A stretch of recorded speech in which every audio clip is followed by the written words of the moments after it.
check whether 6 raised to the power n can end with the digit 0 for any natural number।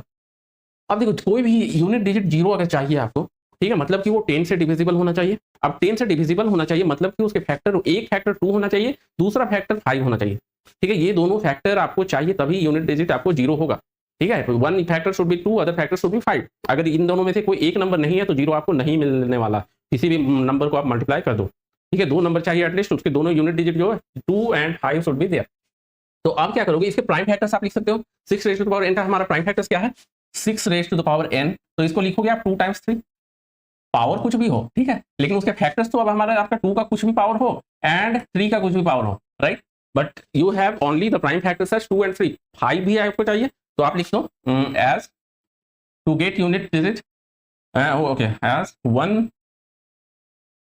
2 and 1 5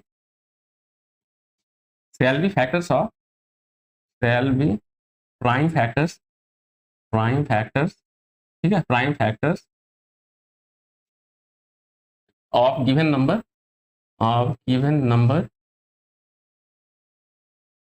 to get unit digit 0, to get unit digit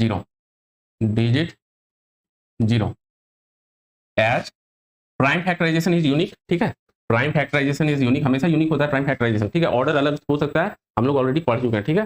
prime factor, हर एक composite number को आप as a product of prime factors uniquely express कर सकते हो, only the order में vary, ठीक है। Prime factors of, अच्छे से लिख देता हूँ थोड़ा, ठीक है, समझ में नहीं आ रहा होगा, factors of any composite number is unique. So 5 is not a factor of 6 raised to the power n. Hence, for any value of n, it cannot end with digit 0. For any value of n, 6 raised to the power n, क्योंकि हमेशा इसकी power कुछ भी हो, factor से 2 और 3 होंगे बस, 5 आपको मिलेगा नहीं, तो cannot end with 0, end with digit 0, ठीक है, समझ में आ गया।